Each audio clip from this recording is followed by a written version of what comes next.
So today we'll start the fourth and the last lecture for the module periodic properties, and today we'll finish up this with the discussion of coordination numbers and geometries, molecular geometries, right? Okay, so to start with, how we must see that how coordination numbers are related to geometries, molecular geometries. And first of all, what is coordination number, or most commonly referred as Cn, right? Now, what is coordination number? It is mostly dealt with in coordination chemistry, but in for non-transition metals also we can define the same thing, right? Suppose a molecule is, say, AX4, right? Something like this. So in this case we say that A is the central atom, right, and these are bonded to it, right, or called as ligands, right? So coordination number can be defined as the number of bonds, the number of atoms that is attached to the central atom. That is the coordination number of that central atom. Okay, so in this case we say that coordination number is 4. Okay. Now, how they are related to geometry? For example, this AX4, just if it is written AX4, this does not signify how these bonds are oriented in space. I have basically actually chosen this example because you see there are two possibilities, right? It can be either like this, that A and all the X atom are in the same plane, right? So we can say that it's a square planar complex, or it can be a three-dimensional structure with, not H, because the most common tetrahedral is the CH4, so it can be also tetrahedral, right? So we'll later on discuss that how we can predict all these things, right? So these are coordination number, and these are the geometries. That means the square planar, the tetrahedral, these are molecular geometries, whereas the coordination number is 4 in these cases, right?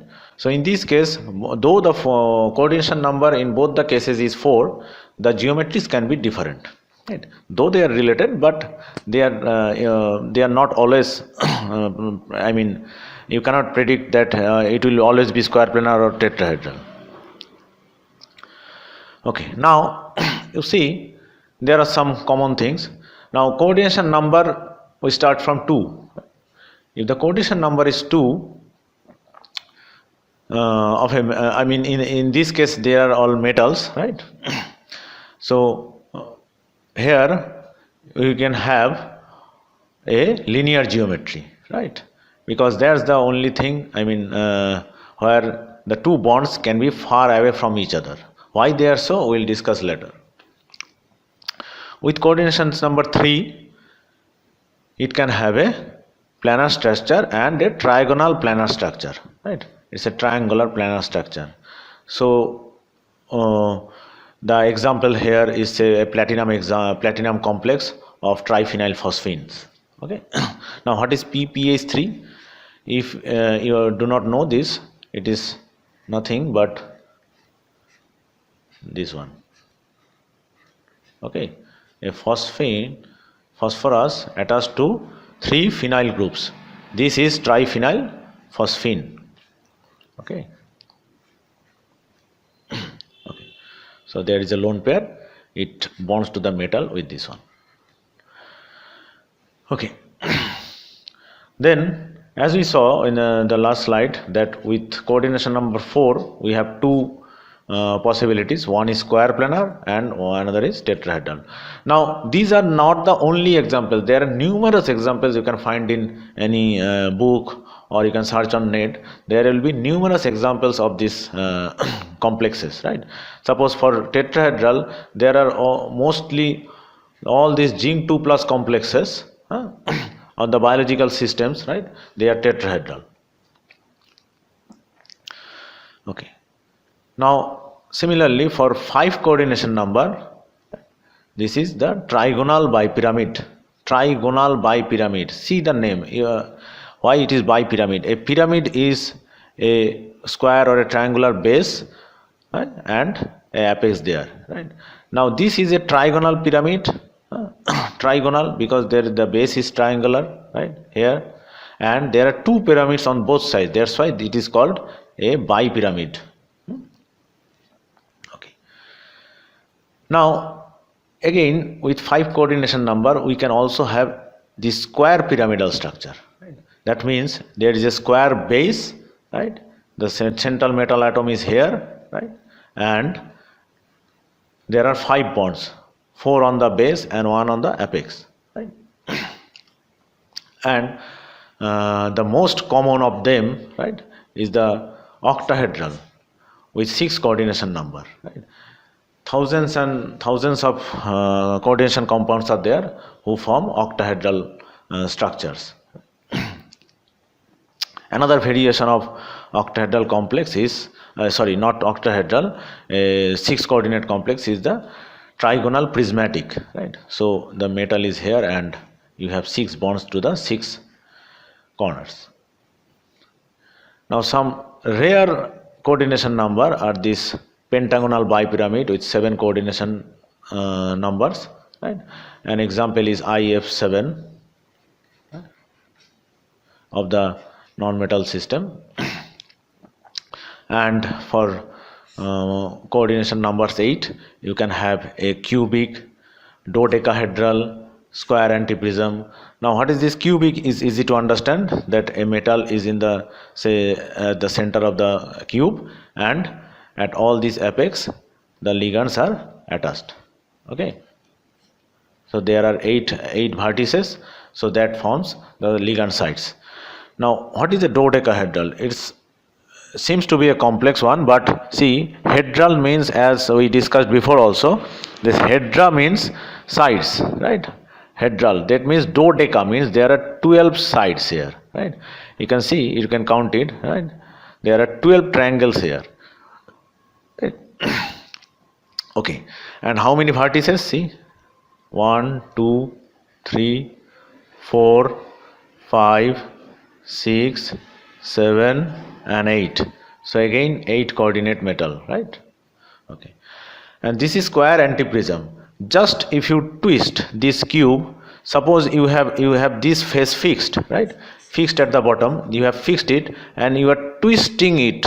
You are twisting it by, say what, 45 degrees. Then you will reach this. Then you will reach this one. That is square antiprism. It also have 8 coordinate with the metal at the center. Okay, this was just a brief introduction about coordination number and the different geometries that follows them, usual geometries that the coordination number follows, and with few examples. Now we will move on to one of the most very popular theories in inorganic chemistry, that is valence shell electron pair repulsion theory, or VSEPR theory. Some people do pronounce it Vespar theory, but please don't do it, right? I think personally that is very derogatory. You should, if you do not have time, at least say VSEPR model or theory, right? Now, as you see that it was developed by in 1940s, right? Now, there are few points to be discussed, that what are the scope and limitations of this VSEPR model, right? See, here we discuss the molecular models of ions that are non-transition elements, right? Non-transition, and as well as what? D0, D5 weak field, that means high spin, weak field, that is high spin, and D10 systems, that means there is no CFSE. and spherically non-bonding core. This means what? See, a D0, nothing to worry about. A D5 high spin means what? You have, so in all the orbitals you have one electron each, right? So it is as if it is I mean almost a spherical electrical field is around the nucleus. Okay. Similar is the case with D10. In this case it is only paired up. So again it is a spherical symmetrical non-bonding core. And otherwise mostly examples that we will discuss are of non-transition elements, right? Next thing, we should not give too much, we should not expect too much of this theory, right? This is qualitative in nature, right? It does not give you the values, right? It does not give you the exact values, right? It helps us to estimate that which one will be less or which one will be more, right? So why the bond angle of water is lower than that of methane, right? Something like this, but it does not give you the exact values, right? You cannot calculate the values from them, but you can compare it, right? You can explain the experimental results from them. Now okay, that's already discussed. Okay. Next we see some basic principles, right, on which what are the foundations, right? Now see, it is believed that the valence-shell electrons are oriented in such a way that the minimum they have minimum electron repulsion. Of course in any system it will try to do so, isn't it? So whatever there is in the valence shell, they will be oriented, whatever electron pair is in the valence shell, they would like to orient themselves in such a way that they are maximum possible distance away from each other, so that the repulsion is minimum. Okay. Now this stereochemistries, as per VSEPR theory, is determined by the repulsive interaction, right? How they will be oriented in space. One more thing, that core electron has nothing to do with the geometry. We only consider the valence shell electron pair, right? As the name suggests, nothing to do with whatever you have inside.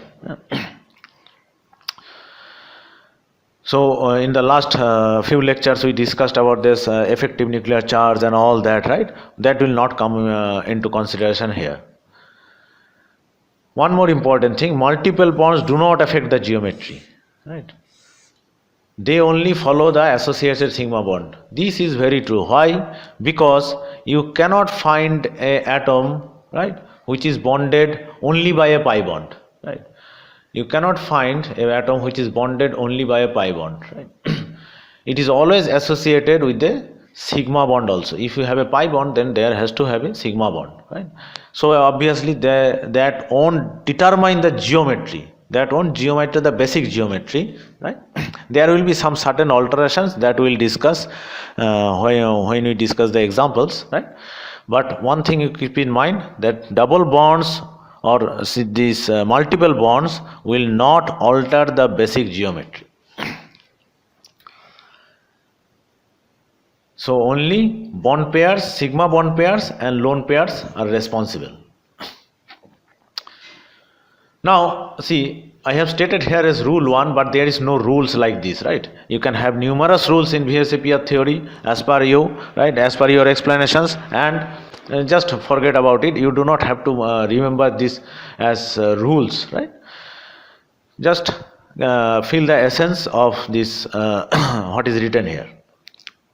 See, first is this: in the absence of lone pair. We will discuss lone pair separately, but in the absence of lone pair, the surrounding the central atom, the sigma bond pairs, that is the bond pairs only, will determine the geometry. And there are set of these geometries what is expected when there is the number of bond pairs are given here, right? Suppose if it is 2, the geometry is linear, 3 it is trigonal planar, and so on, right? Suppose S7, it is pentagonal bipyramid, and in the parenthesis you see the hybridations are given here. One more thing, that I will not discuss the hybridation here. It is expected that you know the concept of hybridation and all these things, so we will directly take up the results and do our I will work out the examples. Okay. Now, just an illustration, that if you have two bond pairs, right, then it is linear, and the hybridization is sp. Okay. Here, three bond pairs, or say electron pairs rather, we have not specified is it bond pair or lone pair, right, and it is sp3. In this case it is this is sp2 and this is sp3.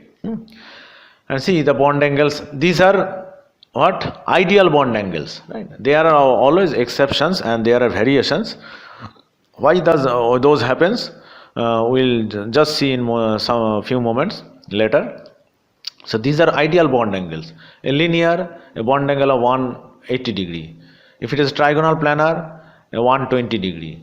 Tetrahedral, we know it's 109.44 degrees and 47 minutes, 29 minutes, right?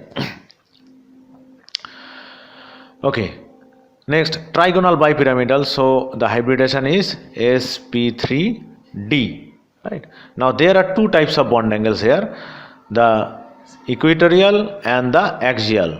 The axial bonds make 90 degree with the equatorial bonds, whereas the equatorial bond between themselves has 120 degrees. Now for octahedral, all the bond angles are again equal as in tetrahedral, right? And the hybridization is sp3d2, and the bond angles are 90 degree.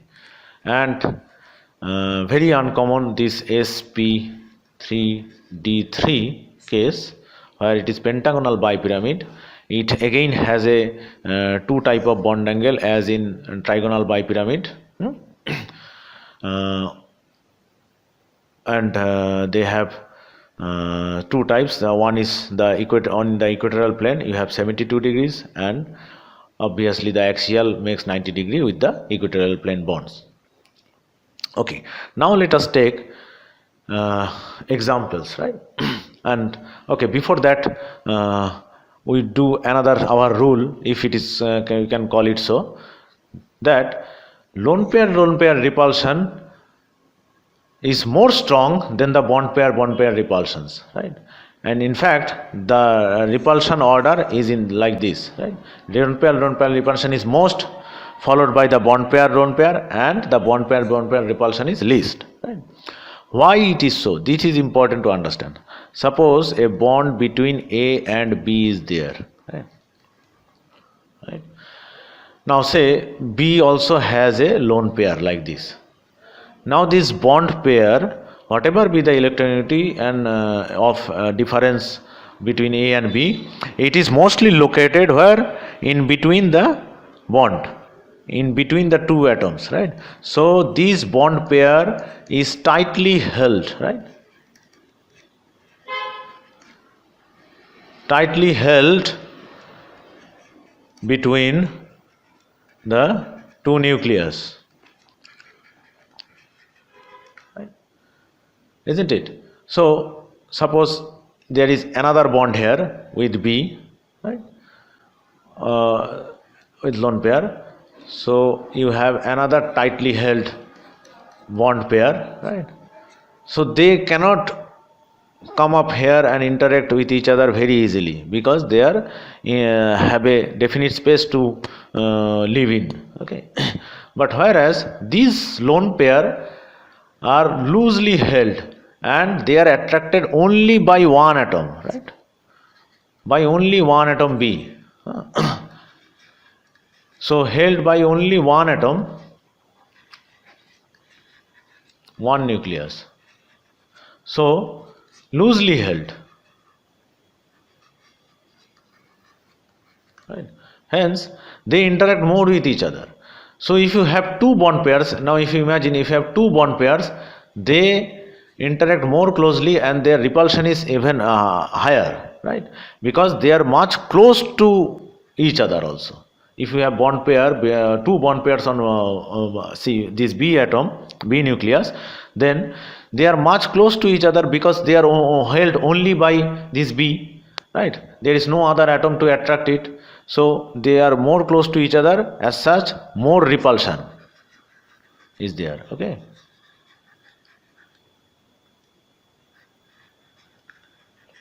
Okay. So with these two main aspects, that the bond pair, only the valence pairs determine, and the lone pair is more repel more each other, lone pair. So we now get on to our examples, right? Our first case we start with, suppose there are only two bond pairs, right? Let us take the example of carbon here. Carbon in carbon dioxide, right? Now just we will see what is the hybridization here. See, it is linear, right? So it is supposed to be sp. Just let's see. So carbon in CO2 will be, so this is 2s and 2p. So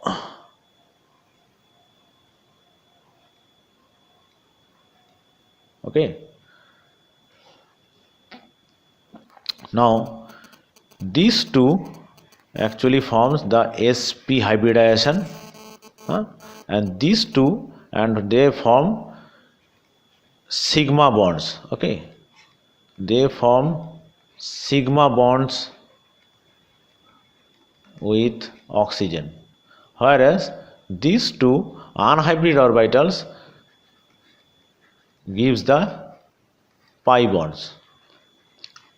So, and of course that's why as they give up the pi bonds, so we will not consider them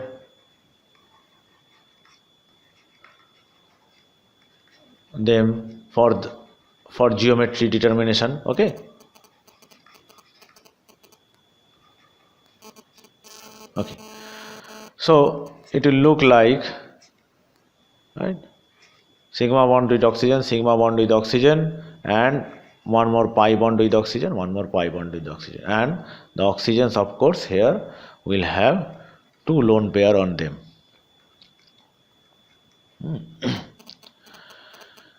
Okay, so this is sp hybridized, and oxygen here is sp2 hybridized, because there are basically the geometry determining three bond pairs, three electron pairs, one sigma bond and two lone pairs. Okay. So this is linear. Now next case, if you have this bond pair plus lone pair case of 3, right? Let us take first example where all of them are bond pairs. Suppose BCl3, boron trichloride, or boron trifluoride, same thing. Here boron has what? Boron in BCl3, I have to write, right? So it is sp2 hybridization.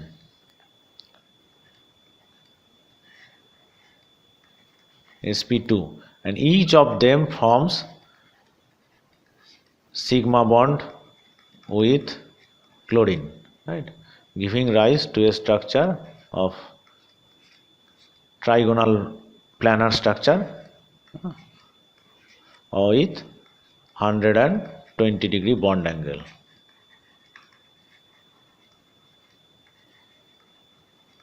Planar. Okay. Now, what if there is an lone pair and it is still sp3, sp2 hybridization, right? See, if you say the example of sulfur dioxide, so sulfur has 3s and 3p. Okay, and now it has a d orbital also, 3d. Now initially it was like this, right? Now sulfur in SO2 becomes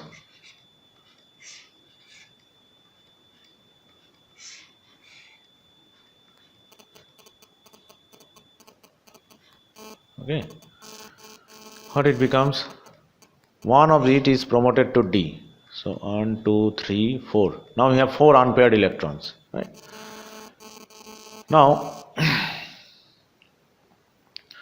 out of this, these 2 electrons, right, actually these 3 orbital combine and form sp2, and so these 2 unpaired electron forms sigma bonds with 2 oxygen, and these 2 unhybridized orbital forms pi bonds with 2 oxygen, right, essentially giving rise to a structure like this. Say sulfur, there is a lone pair, this is the lone pair. Now so lone pair is here, oxygen, oxygen, sigma bonds, okay, so these are sigma, and then comes the pi bond, they only occupy or accompany the sigma bonds.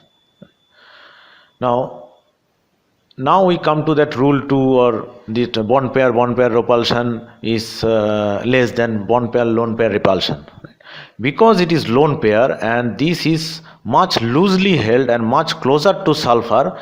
These exert much repulsive pressure on these 2 sulfur oxygen bonds. As a result, they contract towards each other, and now the bond angle is less. In fact, experimentally it is found to be nearly 119 or 118 degrees, right?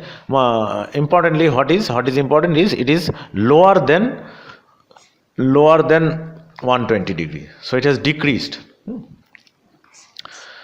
Okay, now this is the explanation why a common question arises, that why CO2 is linear but SO2 is what we call it bent or V-shaped, whatever, bent. So see, the hybridization in both cases is same, sp2. Hybridization of boron in BCl3 and hybridization of sulfur in SO2 in both cases is sp2, but the geometry, molecular geometry is different. Okay, so molecular geometry is different. Why it is different? It is different due to the presence of this lone pair.